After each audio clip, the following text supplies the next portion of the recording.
Boa noite. Boa noite. Lava Jato prende Aldemir Bendini, ex-presidente do Banco do Brasil e da Petrobras. Ele é suspeito de receber 3 milhões de reais de suborno da Odebrecht. Temer despenca na pesquisa Ibope e atinge a pior avaliação da história. Apenas 5% foram aprovados pelo governo. 87% não confiam no presidente. Sem comentar o resultado, Temer mantém atitude confiante e volta a destacar as reformas mandadas para o Congresso Nacional. Cresce o número de roubos a cargas de alimentos em São Paulo. Ataques ocorrem na área urbana durante a entrega da mercadoria. O Teatro Municipal de São Paulo aperta o cinto para superar a crise. A nova administração assume depois de escândalo de corrupção. A presença de um ayatolá anti-Israel em São Paulo provoca tensão. Ele veio do Irã para palestras. Judeus, cristãos e muçulmanos sunitas protestam contra a visita. O Jornal da Gazeta está no ar.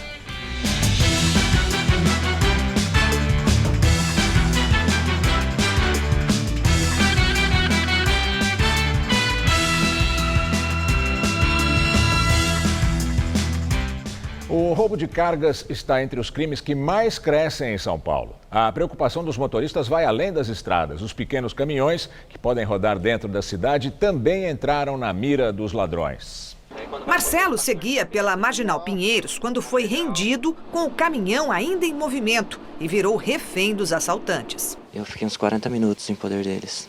A gente fica com medo de perder a vida, né? Porque a gente começa a pensar na família, né? Nas pessoas que estão à nossa volta. No estado de São Paulo, só nos primeiros 6 meses deste ano, foram mais de 5.400 casos de roubo de cargas.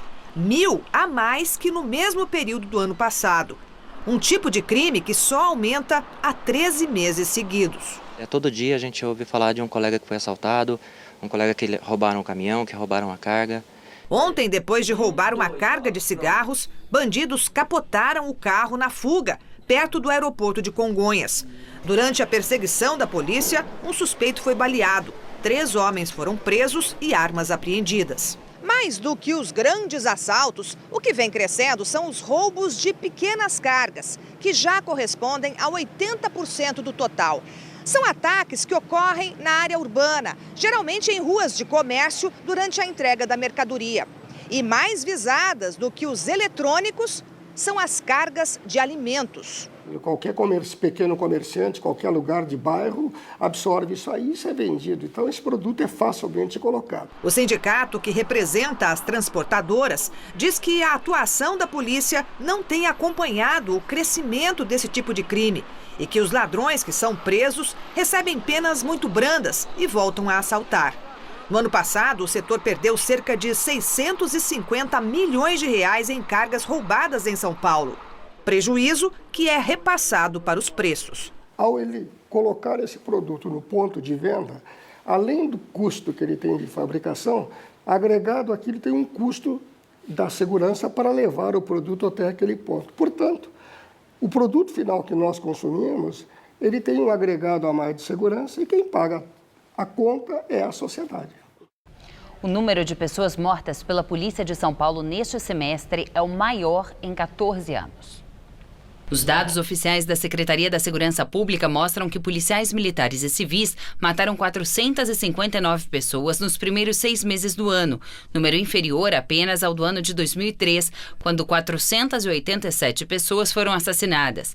Essas mortes são consideradas como reações ou oposições à intervenção policial e não entram na estatística de homicídio. De janeiro a junho, 30 policiais civis e militares foram mortos em serviço e de folga no estado. Ou seja, para cada policial que morreu em serviço nesse primeiro semestre, a polícia matou 36 pessoas, a maior taxa de toda a série histórica desde 2001. O ministro Edson Fachin, do Supremo Tribunal Federal, manteve o gabinete dele em pleno funcionamento durante o recesso judiciário em Brasília. A intenção é acelerar os processos de políticos com foro privilegiado envolvidos na Lava Jato. O ministro quer votar ainda este ano alguns desses processos na Suprema Corte. Passados mais de 3 anos de investigações da Lava Jato, nenhum político com foro privilegiado citado nas delações homologadas pelo Supremo Tribunal Federal foi sentenciado. Por isso, durante o mês de julho, 3 juízes auxiliares do ministro Edson Fachin se revezaram para tomar depoimentos de testemunhas nos inquéritos da Lava Jato na Suprema Corte. Fachin é relator da maioria dos processos contra parlamentares no STF e quer concluir as audiências até o fim de agosto. O objetivo é passar ainda este ano a fase dos interrogatórios dos réus com foro privilegiado. Os processos em fase mais avançada são os que envolvem a senadora Gleisi Hoffmann, presidente nacional do PT, e acusada de receber R$1 milhão de Caixa 2 de campanha por meio de um empresário amigo dela e do marido, o ex-ministro das Comunicações Paulo Bernardo. O petista também é réu na mesma ação. Além dos processos contra os deputados federais Nelson Meurer, do PP do Paraná, e Aníbal Gomes, do PMDB cearense, também adiantados no Supremo. A intenção do ministro Edson Fachin é que pelo menos esses 3 casos sejam julgados pela Corte em 2017, na tentativa de dar respostas à sociedade sobre as investigações do Ministério Público Federal. O governo Michel Temer é reprovado por 70% dos brasileiros, de acordo com pesquisa Ibope.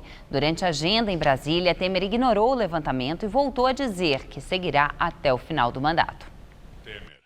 Michel Temer disse que o Brasil está virando a página da crise e fazendo a lição de casa atrasada há muito tempo. A declaração sobre os dados positivos na economia, apesar da crise política, foi durante uma cerimônia em Brasília de assinatura de contratos de concessão de 3 aeroportos, que foram leiloados em março. Os resultados estão aparecendo. Vou ser repetitivo, mas não preciso anunciar algo que todos os senhores e senhoras sabem sobre a inflação, que é a mais baixa dos últimos tempos. Os juros ainda ontem caíram para 1 dígito. O presidente afirmou que não se trata de mágica, e sim de coragem e ousadia, e que se conseguir aprovar as reformas trabalhista, previdenciária e tributária, a gestão dele não passará em branco. Se nós conseguirmos realizar mais estas 3, como conseguiremos, estas 3 novas reformas, ninguém poderá dizer que nós passamos em branco nestes 2 anos e pouco de governo, que nós teremos 2 anos e 8 meses. As mudanças nas leis trabalhistas já foram aprovadas. A reforma previdenciária é a próxima a ser analisada pelo Congresso, apesar de ainda não ter data para ser votada pelos deputados, já que precisa de pelo menos 308 votos favoráveis para avançar. E o governo admite que não tem esse apoio. Durante a solenidade, o presidente reclamou da falta de aplausos da plateia.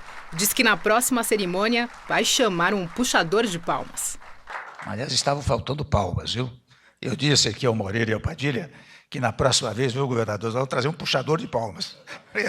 Se alguém bate palma, os outros batem.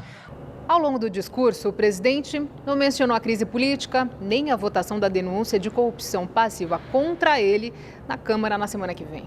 Ele também ignorou a pesquisa Ibope, divulgada hoje e que demonstrou a pior avaliação de um presidente em 30 anos. De acordo com o levantamento, Michel Temer é aprovado só por 5% da população, ou seja, é o mais impopular da série histórica feita pelo Instituto desde 1986. O desempenho é pior que do então presidente José Sarney, que teve à época 7% de aprovação. A pesquisa foi encomendada pela Confederação Nacional da Indústria. O último levantamento do Ibope, pedido pela CNI, feito em março, apontou que 55% dos entrevistados avaliavam o governo Temer como ruim ou péssimo. Agora, depois da delação da JBS divulgada em maio, a reprovação subiu para 70%. 31% achavam a gestão dele irregular. Dessa vez, o índice foi para 21%. Já a aprovação do PMDBista caiu pela metade. As avaliações de bom ou ótimo passaram de 10% para 5%. A porcentagem dos que não sabem ou não responderam foi de 4% para 3%. Dentre outros pontos, os 2.000 entrevistados agora em julho, de 125 cidades brasileiras, também foram questionados sobre a confiança no presidente da República. 10% responderam que confiam em Temer. 87% disseram que não confiam e 3% falaram que não sabem ou não responderam. O Ibope também comparou a gestão de Temer com a da ex-presidente Dilma Rousseff, do PT. 11% dos entrevistados acham o governo dele melhor, 35% acham igual e 52% acham pior que o da petista. 2% disseram que não sabem ou não responderam. O ex-presidente do Banco do Brasil e da Petrobras, Aldemir Bendini, foi preso em nova fase da Operação Lava Jato. A ação foi deflagrada hoje pela Polícia Federal nos estados de São Paulo, Rio, Pernambuco e Distrito Federal. Suspeito de receber 3 milhões de reais em propinas da empreiteira Odebrecht, Bendini foi preso preventivamente na casa da filha dele em Sorocaba, no interior de São Paulo. O ex-presidente do Banco do Brasil e da Petrobras é suspeito de receber 3 milhões de reais em propina da Odebrecht, com o objetivo de proteger a empreiteira em contratos com a estatal do petróleo. Segundo os delatores Marcelo Odebrecht e Fernando Reis, ex-executivos da empresa, os pagamentos foram feitos em 3 parcelas em espécie, de R$1 milhão em junho e julho de 2015, em São Paulo. 2 deles realizados depois da prisão de Marcelo. Segundo o Ministério Público Federal, também há evidências indicando que, numa primeira oportunidade, um pedido de propina, no valor de 17 milhões de reais, foi realizado por Aldemir Bendini, na época que ele foi presidente do Banco do Brasil, para viabilizar a rolagem de dívidas de um financiamento da Odebrecht Agroindustrial. No entanto, Marcelo e Fernando teriam negado o pagamento, porque entenderam que Bendini não tinha capacidade de influenciar no contrato de financiamento do banco. Bendini foi preso num condomínio de alto padrão em Sorocaba, no interior de São Paulo, e levado para a Polícia Federal em Curitiba.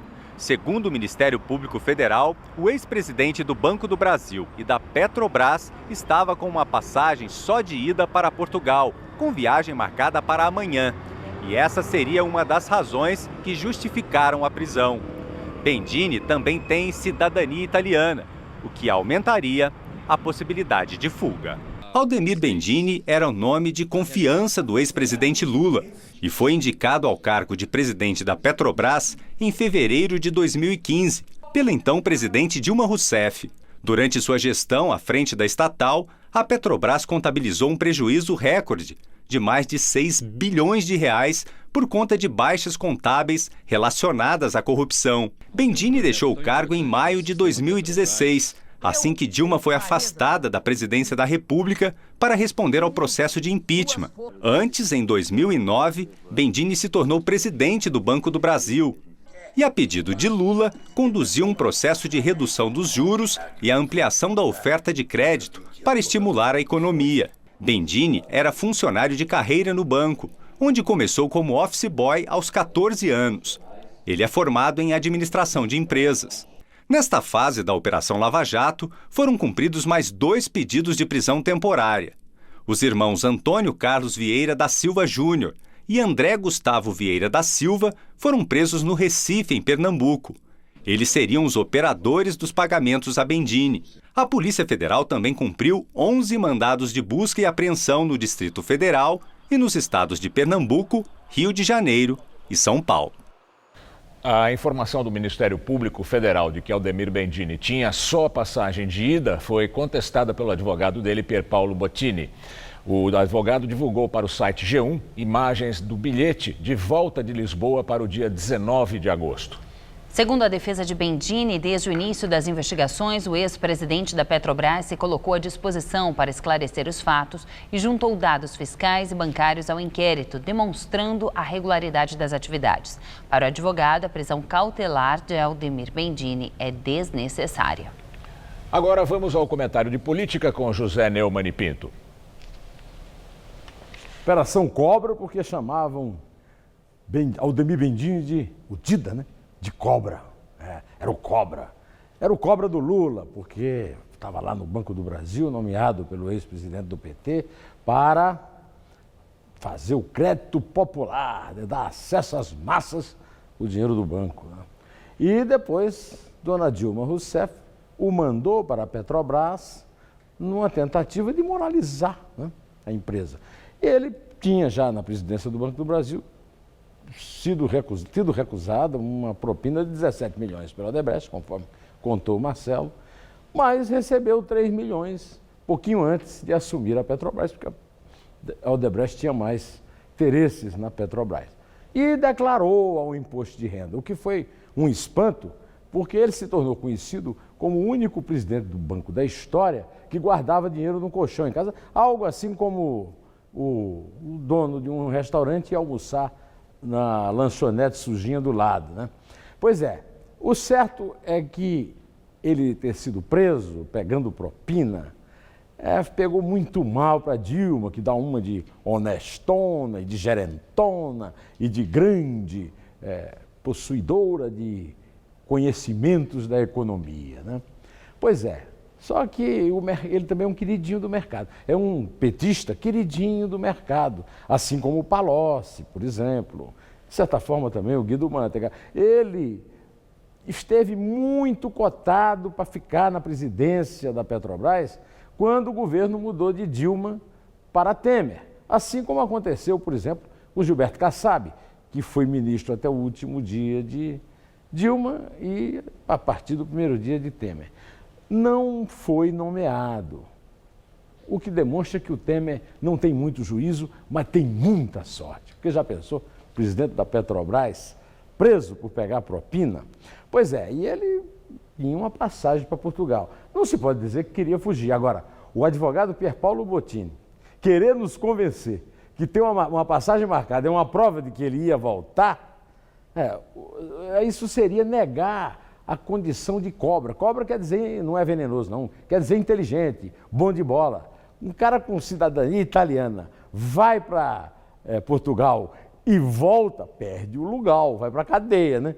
Pois essa é engraçada, mas é realmente uma demonstração de cinismo digna de um camarada que é advogado do Dida Bendini.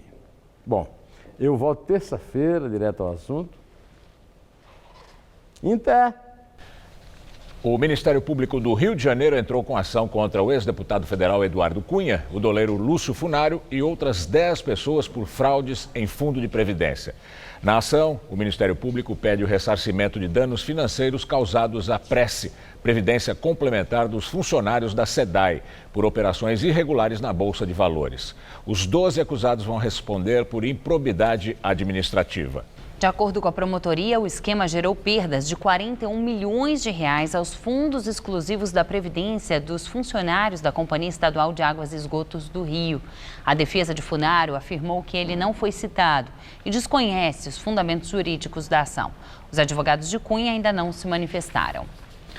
Daqui a pouco, aqui no Jornal da Gazeta, Maria Lídia entrevista ao vivo o cientista político Vitor Marchetti sobre a crise no Brasil.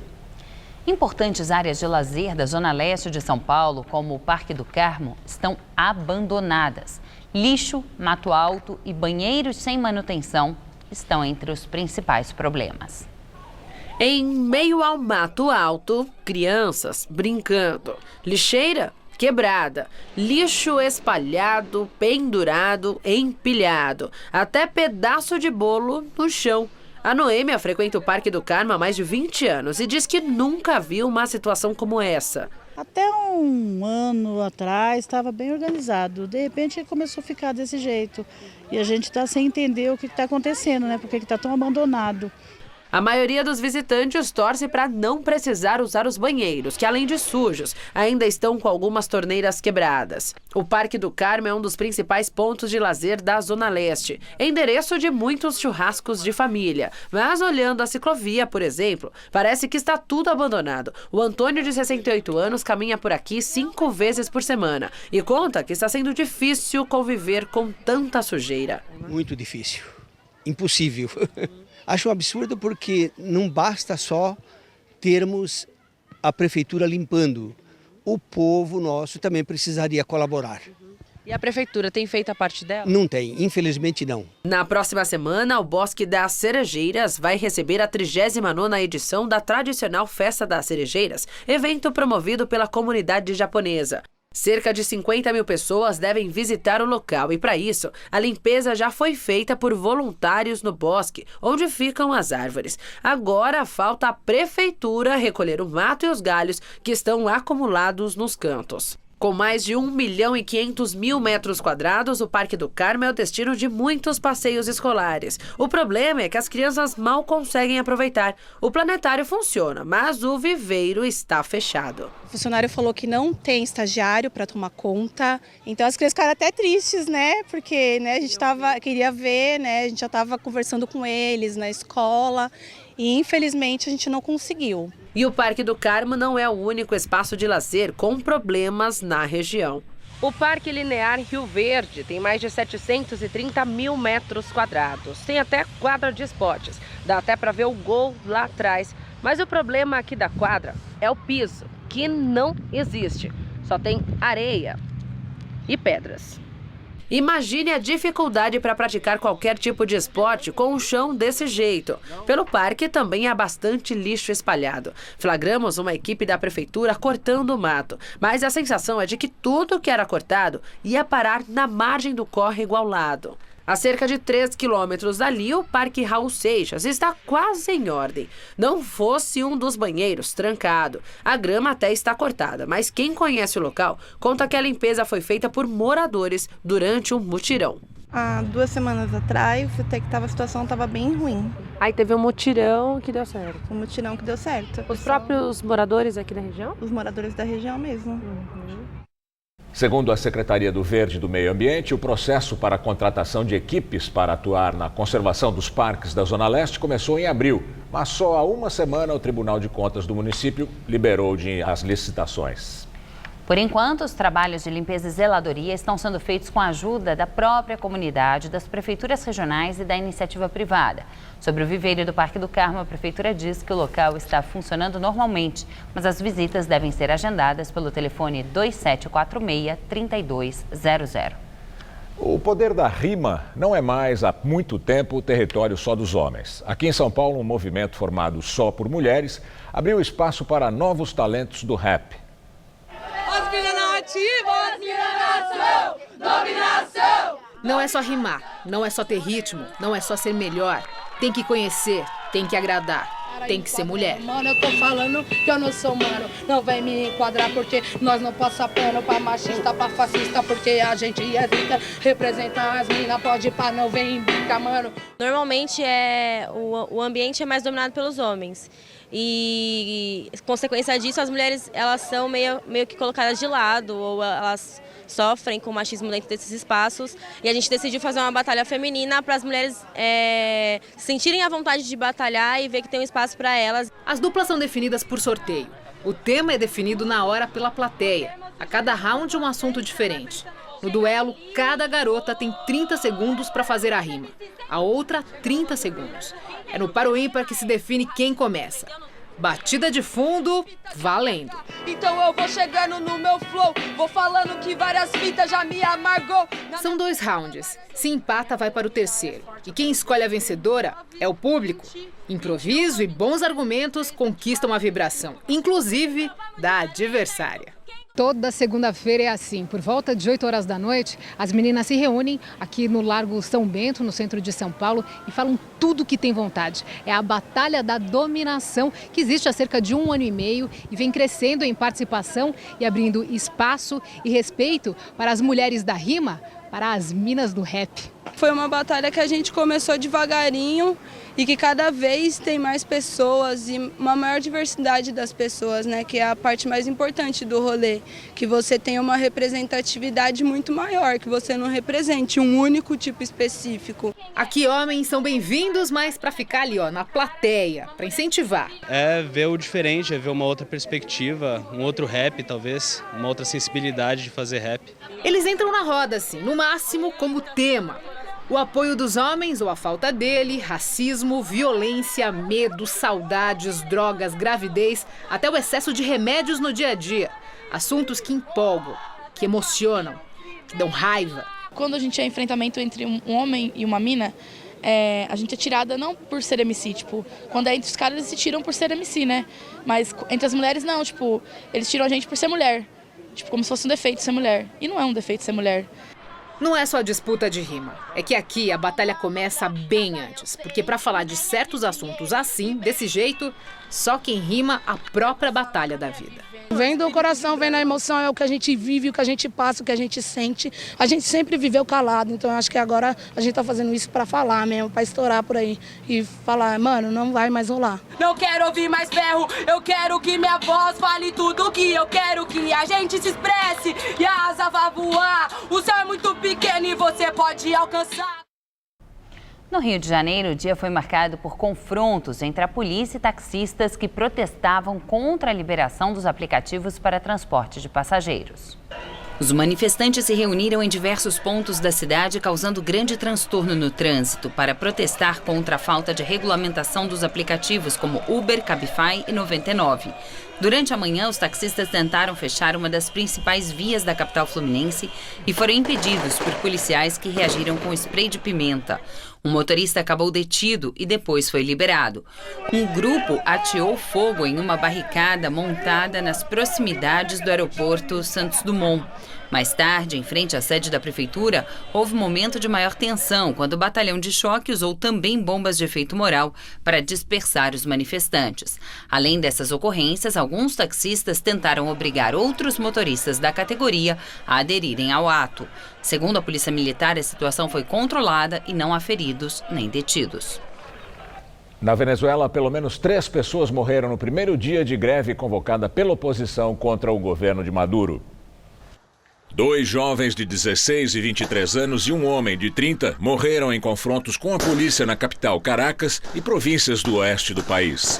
Centenas de manifestantes foram presos. Segundo a oposição, a adesão à greve foi grande no primeiro dia.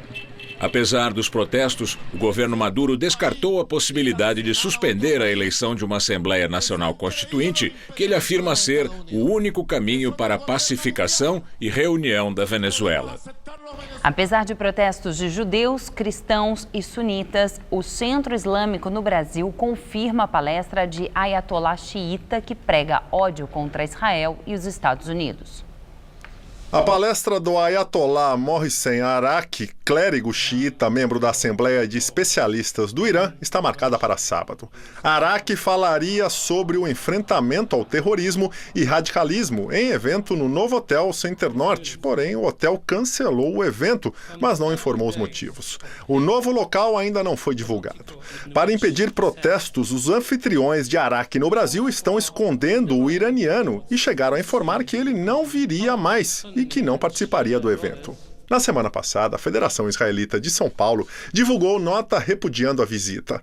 A entidade atribuiu a Araki declarações exaltando a destruição do Estado de Israel, algo que o Centro Islâmico no Brasil nega. Na quarta-feira, líderes religiosos brasileiros publicaram uma carta condenando qualquer discurso destinado a propagar o ódio entre nossas comunidades. O texto é assinado pelo cardeal arcebispo de São Paulo, Dom Odilo Scherer, pelo presidente do Conselho Nacional das Igrejas Cristãs, Dom Flávio Irala, pelo rabino Michel Schlesinger, da Confederação Israelita do Brasil, e pelo sheik sunita Hossam Ahmad El-Bustami, do Instituto Futuro da Comunidade Muçulmana. A Polícia Federal monitora os passos do Ayatollah Araki, acusado por representantes da comunidade judaica de ter ligações com o grupo terrorista Hezbollah. Pelo menos 100 palestinos ficaram feridos em confronto com a polícia israelense em Jerusalém. Os enfrentamentos ocorreram no dia em que os muçulmanos voltaram à esplanada das mesquitas, depois de quase 2 semanas de proibição imposta por Israel. A instalação de detectores de metal e a restrição de acesso de homens com menos de 50 anos à região considerada sagrada foram decididas depois do atentado da semana passada, que matou 2 policiais e 3 palestinos.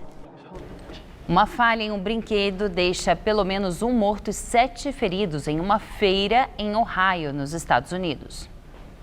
O vídeo mostra o momento do acidente. O brinquedo balança de um lado para o outro quando, em determinado momento, uma fileira de assentos se desprende e as pessoas caem.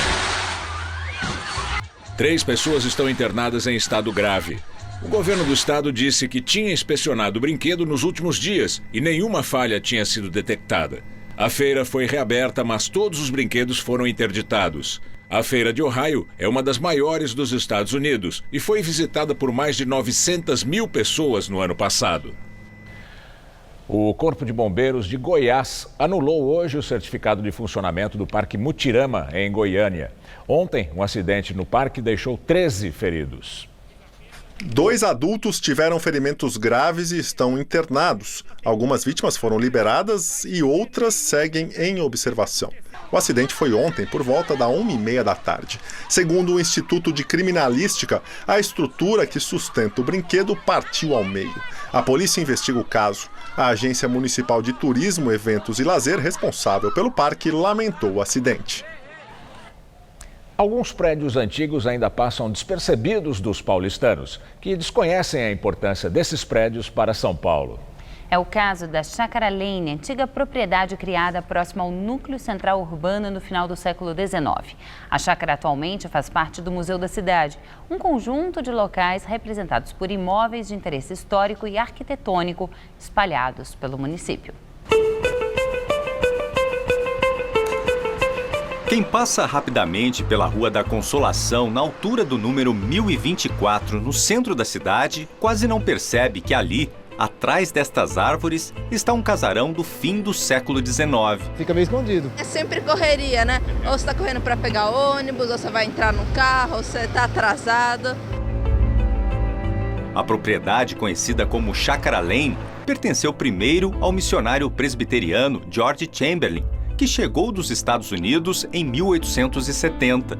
Aqui, ele fundou a Escola Americana, o embrião do que viria a se tornar a Universidade Mackenzie.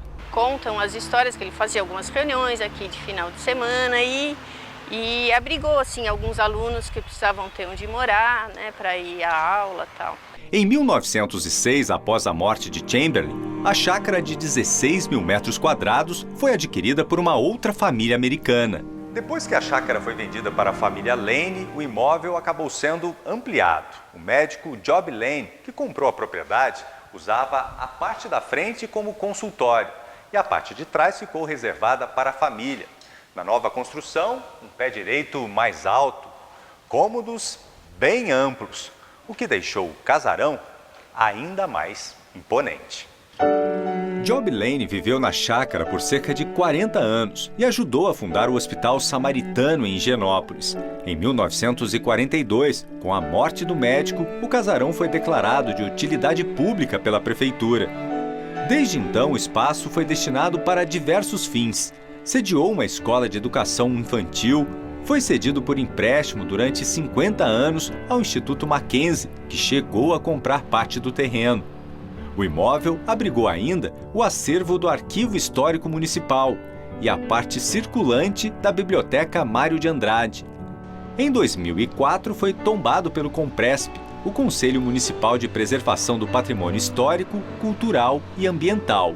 Hoje, o prédio é utilizado para exposições e faz parte do Museu da Cidade, uma rede formada por 13 imóveis históricos espalhados por São Paulo. Entre eles estão o Solar da Marquesa de Santos, o Beco do Pinto e a Casa número 1, sede da Casa da Imagem de São Paulo, todos na região central da cidade. Conta a história da cidade de São Paulo, as formas construtivas, como a cidade foi se expandindo, como ela era estruturada. Eu acho interessante manter algumas coisas para estar relembrando um pouco.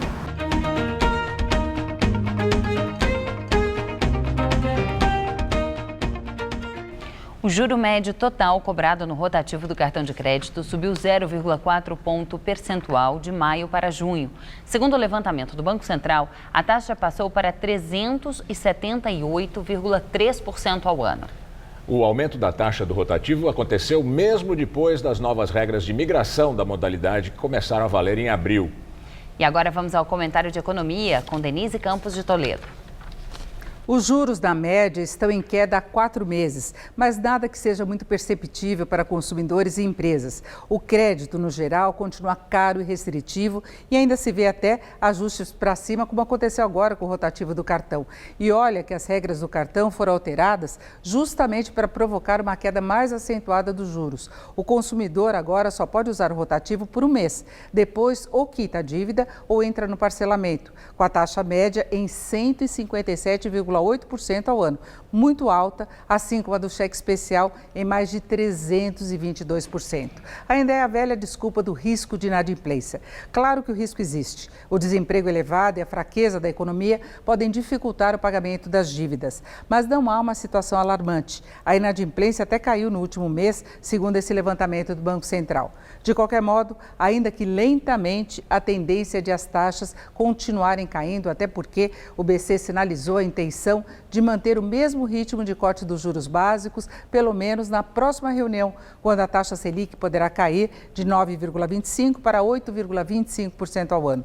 Aliás, foi uma boa surpresa do comunicado que veio junto com o anúncio da nova taxa ontem. Se cogitava uma cautela maior do Banco Central na redução dos juros, não só pelas incertezas políticas, que agora parecem não amedrontar mais, como pelas incertezas em relação ao quadro fiscal. O desequilíbrio das contas públicas acendeu a luz amarela.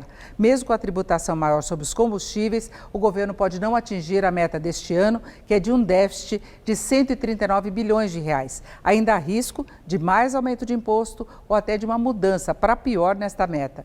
E o desequilíbrio das contas é um fator que pode afetar a inflação, fora outros efeitos negativos para a economia. Mas com a desinflação garantida pela fraqueza da atividade, o Banco Central pode aproveitar para derrubar mais os juros e tentar dar um gás no processo de retomada. Retomada que até ajudaria nas contas, na medida em que pode assegurar maior geração de impostos.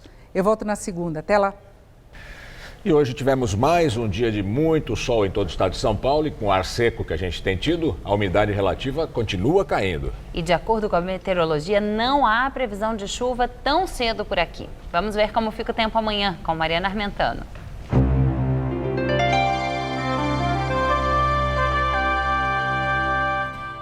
Sem novidades, a massa de ar seco continua mantendo o tempo firme em quase todo o país. Como a gente vê no mapa, o sol brilha forte em toda a região sul, sudeste, centro-oeste e em parte do norte e do nordeste do país.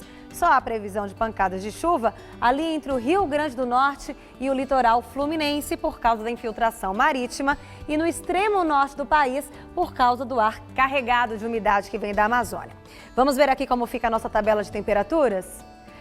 Olha só, em Maceió, dia fechado e chuvoso amanhã, com máxima de 26 graus. Na capital fluminense, máxima de 28, com chuvas rápidas. Em São Luís, calorão na casa dos 34 graus. E em Porto Alegre, mínima de 14 e máxima prevista de 23 graus. Para São Paulo, com a massa de ar seco ainda em atuação, não temos nenhuma mudança em relação a hoje. O sol predomina entre poucas nuvens e a umidade do ar fica baixa, principalmente no período da tarde. Por isso, a recomendação é se hidratar bastante, viu? Ainda faz friozinho na madrugada, mas esquenta durante a tarde. A máxima bate na casa dos 29 graus em Votuporanga, dos 28 em Presidente Bernardes. No centro-norte faz até 27 graus em Ribeirão Preto, em Araraquara, em Bauru e também em São José do Rio Preto. E no litoral, máxima em torno dos 24 graus, tanto em Caraguatatuba quanto em Santos. Vamos ver como ficam as temperaturas nos próximos dias aqui na capital? Nessa madrugada teremos mínima de 12 e máxima amanhã à tarde de 23 graus. Aí no final de semana o tempo continua seco e ensolarado por aqui e a máxima prevista é de 24 graus, tanto no sábado quanto no domingo.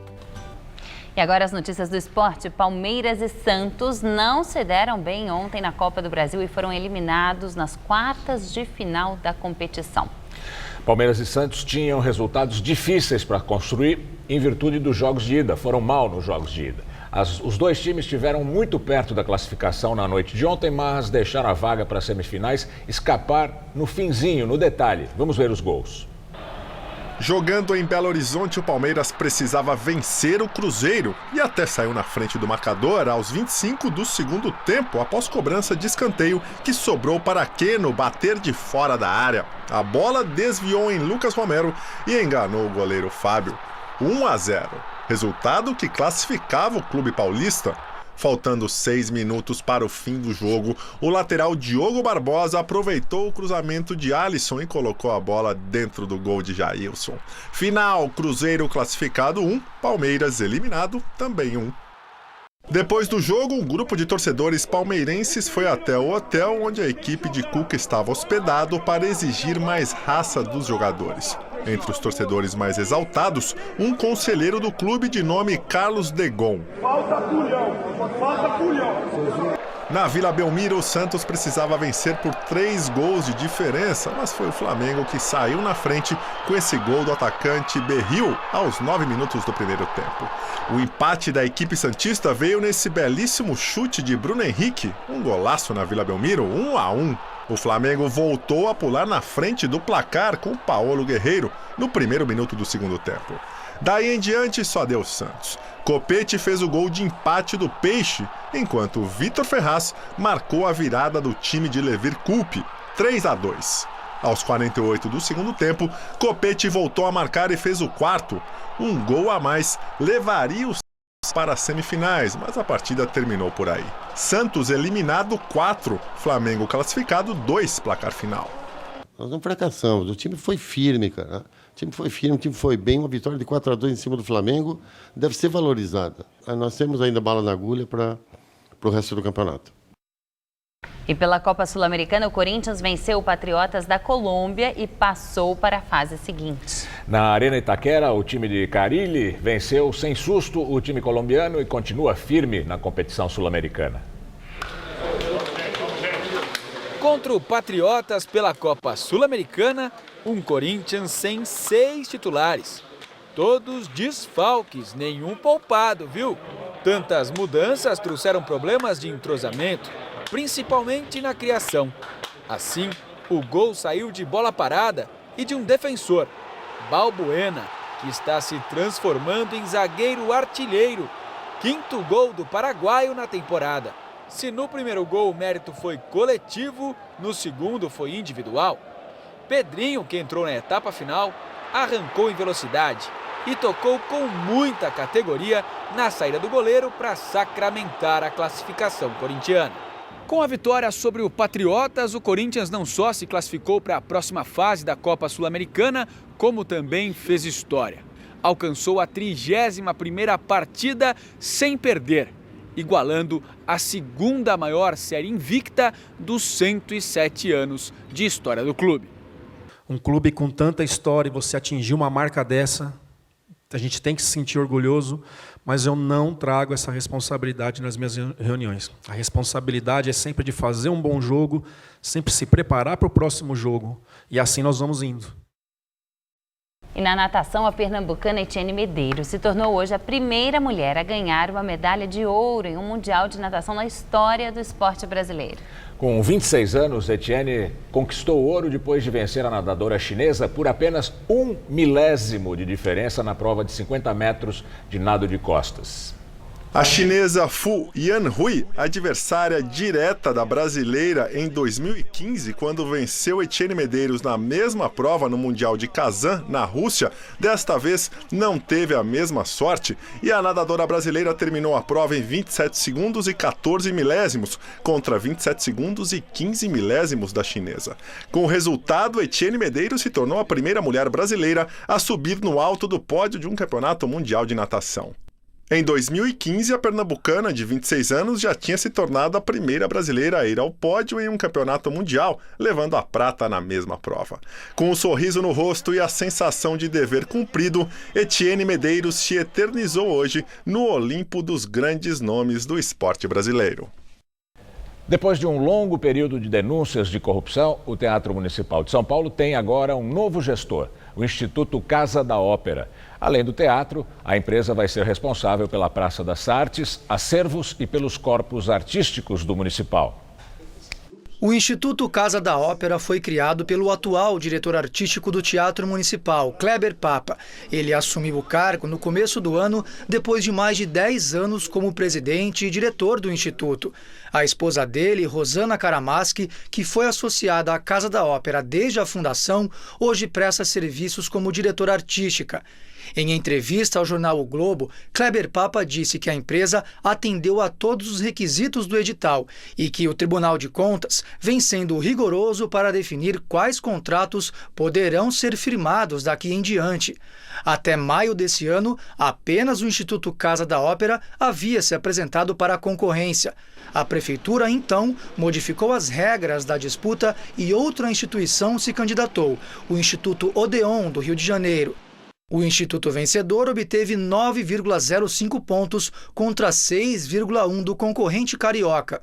A troca de comando acontece em meio à pior crise do Teatro Municipal. Os cerca de 300 funcionários do chamado Corpo Artístico, que inclui músicos e bailarinos, aceitaram um acordo da Prefeitura de São Paulo. Segundo reportagem da rádio CBN, eles terão uma redução de 25% nos salários de outubro e de novembro para não serem demitidos. Em troca, terão um emprego garantido até março do ano que vem. O Instituto Casa da Ópera entra no lugar do Instituto Brasileiro de Gestão Cultural, o IBGC, cujo contrato foi encerrado por determinação da Justiça após um longo escândalo de corrupção. O Ministério Público acusa antigos dirigentes de improbidade e desvio de dinheiro público, de quase 20 milhões de reais. Os 3 nomes mais importantes do suposto esquema eram o ex-diretor artístico, o maestro John Nashlin, o ex-diretor da Fundação do Teatro Municipal, José Luiz Herência, e o ex-diretor do IBGC, William Naked. Naked e Herência assinaram acordos de delação premiada. Além deles, também foram citados o ex-prefeito Fernando Haddad, do PT, e o então secretário de Comunicação da Prefeitura, Nunzio Brigulho Filho. Paralelamente à investigação na Justiça, a Câmara Municipal instalou uma CPI para apurar o caso. Os gestores do teatro foram afastados e, após 4 meses, os trabalhos foram encerrados. O nome do ex-prefeito Fernando Haddad foi retirado do relatório final, de mais de 24 mil páginas. A Secretaria Municipal de Cultura afirmou que a Casa da Ópera ganhou a licitação por ter apresentado a proposta de menor preço, mais diversificada em projetos e de maior expertise. Disse ainda que nem Rosana Cramache nem Kleber Papa integram o quadro da Casa da Ópera. Nós perguntamos à Secretaria sobre o orçamento previsto para o Teatro Municipal, mas a Secretaria não quis responder. Segundo o Tribunal de Justiça de São Paulo, a principal ação de improbidade administrativa contra os envolvidos no desvio de dinheiro do teatro está em fase de citação e defesa prévia. E a seguir, Maria Lídia Flandoli entrevista Vitor Marchetti, cientista político e professor de Políticas Públicas da Universidade Federal do ABC. Na entrevista do dia com Maria Lídia Flandoli, a análise da articulação política de olho na sucessão presidencial. E quem analisa é o cientista político Vitor Marchetti, professor de Políticas Públicas da Universidade Federal do ABC. Obrigada, professor. Eu que agradeço, Maria. Nós começamos com a pesquisa Ibope de avaliação do governo Temer, que o Jornal da Gazeta mostrou com detalhes como a avaliação do jornal, a aprovação desse governo de Michel Temer está tão deteriorada. E o interessante é que há uma comparação com o governo Dilma. E os brasileiros dizem que o governo Temer é pior do que o governo Dilma. Eu começo por aí. O que é que estimula essa percepção? Olha, a agenda que está sendo tocada nesse momento, de fato, é uma agenda que desperta o bolso do contribuinte no meio de uma crise econômica. Então, a agenda também é uma agenda que contribui para isso. E sem contar que a conjuntura na qual colocou esse presidente no cargo é uma conjuntura bombástica. Mas então, mesmo com a inflação, no tempo Dilma, a inflação estava lá nos 9, agora menos de 3,5. O cidadão não tem essa percepção. Mas o tripé, poder de compra, desemprego e inflação é o que sustenta a popularidade de um presidente. Né? Quer dizer, então temos uma inflação baixa, mas o índice de desemprego muito alto e uma baixa capacidade de poder de compra de um cidadão que se endividou bastante. Então acredito que isso tenha contribuído bastante para que esses índices tenham chegado. E é claro, a conjuntura na qual as denúncias de corrupção, o modo como se chega à presidência da República, a divisão do país. Enfim, eu acho que são uma série de elementos que fazem com que ele chegue a esse ponto. É impressionante que ele ainda consiga ter controle sobre o parlamento, mesmo com uma aprovação tão baixa. Quer dizer, me impressionam 2 coisas, Maria Lídia. Primeiro, que a gente não tenha mobilizações de rua, né? Porque uma popularidade tão baixa, né, seria natural que você tivesse nas ruas uma mobilização maior pressionando o governo. A gente pode por quê? O que desestimula eu acho que a gente pode o protesto das ruas? Especular sobre uma série de coisas. Né? O que é mais comum se avaliar é o cansaço das ruas. Né? Quer dizer, o país, se a gente for retomar aí desde junho de 2013, né, você tem, por conta da Copa, das Olimpíadas, você tem uma série, todo o processo de impeachment, os que saíam nas ruas defendendo o impeachment, os que saíam nas ruas denunciando o golpe. Enfim, você teve anos de intensa mobilização de rua. Quer dizer, há uma fadiga dos dois lados? Eu acho que sim. E aí eu acho que tem um elemento importante. As ruas não se manifestam, não se mobilizam com força tão espontaneamente assim. Elas precisam ser organizadas. E as organizações que foram a favor do impeachment, hoje se recolheram, porque afinal de contas a agenda econômica dessas organizações está em pauta no Congresso. Então não há interesse para elas derrubar ou instabilizar o governo Temer. De outro lado, as organizações de esquerda que teriam interesse em mobilizar as ruas, perderam fôlego e perderam força por conta do desgaste dos anos de governo Dilma e Lula e das denúncias de corrupção. Também. Então, o esvaziamento das ruas me parece que é uma combinação desses dois fatores, fadiga, e desgaste das organizações capazes de mobilizar ou falta de interesse delas. Agora, a falta de confiança progressiva na política e nos políticos. Isso também aparece nas pesquisas e o interessante é que numa pesquisa sobre confiança, do Ibope também, aparece que as instituições, algumas delas, tiveram uma elevação de confiança e a que subiu mais foram as igrejas. Aí a indagação se para 2018 os grandes cabos eleitorais serão padres e pastores. Veja, olha... Que os partidos políticos e o legislativo não contem com a confiança da maior parte da população, isso é natural em qualquer regime democrático. Eu não conheço regime democrático que tenha os partidos com mais alta conta, seja ele democracias estáveis europeias, enfim, não é uma regra. É natural que a política seja um para-raio das insatisfações. Agora, é claro que quando você vive problemas terrenos tão graves, me parece que instituições que dão a ideia de que podem resolver essa situação, seja as instituições militares, por exemplo, que poderiam resolver por vias não democráticas e que mostram ordem e hierarquia em ambientes de caos social ou de muito enfrentamento, acabam ganhando a confiança. E me parece que o poder das igrejas está exatamente no momento que a crise se aprofunda e os problemas terrenos são tão graves, me parece que o cidadão comum começa a buscar soluções só mesmo, em com outro a força plano. extraterrena, pois em outro plano. Bom,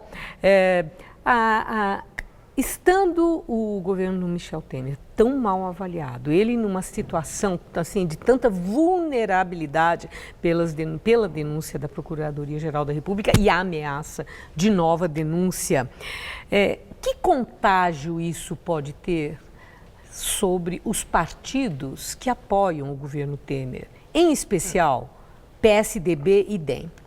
Eu acho que a gente está vivendo uma conjuntura no país que, mais do que o apoio de partidos, ele conta com o apoio de uma agenda. É uma agenda antipopular, é uma agenda que não pega bem com o eleitor comum, não pega bem com o cidadão comum. Quer dizer, não tem estratégia de comunicação que vá convencer o cidadão de que a reforma da Previdência vai fazer um bem para ele. Porque esse bem vai demorar muito. E o eleitor pensa a curtíssimo prazo. Eu acredito que o que sustenta essa base do Temer é exatamente o fato de que esses partidos, PSDB e DEM, estão junto com os atores do mercado, os atores econômicos, que encampam essa agenda. Então, o apoio desses partidos não são exatamente ao presidente. Agora, se o presidente mostrar qualquer incapacidade de conduzir essa agenda, eu vejo que há uma chance desses partidos desembarcarem. Mas eu acho que há pouco tempo ela era muito mais provável do que agora. Eu acho que ele conseguiu retomar com métodos que a gente viu bem quais são, que é a liberação de emendas parlamentares muito acima do muito previsto. Convincentes, né? Exato. Ele conseguiu segurar a base, inclusive a oposição já nem tem muita esperança de que a denúncia apresentada contra ele prospere na Câmara. Então o controle que ele mantém sobre o parlamento é muito forte. Bom, agora está todo mundo de olho na cadeira do Temer. Não é só o Rodrigo Maia que está ali na linha sucessória. Para 2018 surgem nomes como Álvaro Dias, do Podemos, Bolsonaro, que está muito animado com o resultado das pesquisas, o próprio João Dória, que diz que não é candidato, mas cada vez mais ele parece candidatíssimo. Dá para dizer que 2018 vai enterrar a velha política e seus antigos líderes? De modo algum. E eu explico por quê. Eu acho que o que a gente vai ter em 2018 é algo muito parecido com o que aconteceu em 89. O que aconteceu em 89? Você não tinha uma organização do sistema partidário brasileiro capaz de organizar a competição. E aí saiu cada um por si. Eu vejo 2018 como um cenário muito parecido. Como os partidos políticos perderam capacidade de organizar o jogo, eu acho que nós teremos um número grande de candidatos, dentre eles os novos rostos, como os antigos rostos, e a presença de Lula, né, que desde 89 tem marcado presença no debate político brasileiro. Ok, então nós temos aí um cenário muito diversificado. Vamos ver como se compõem essas forças políticas. Muito obrigada, professor. Uma boa noite. Eu que agradeço, Maria. Gamberini. O Jornal da Gazeta termina aqui. A edição de hoje pode ser vista no site do Jornal da Gazeta. Eu te espero em nossa edição das 10. Até já. Boa noite e até amanhã. Fique por dentro de todos os segredos que agitam o mundo das celebridades no Todo Seu de hoje, 10h30 da noite.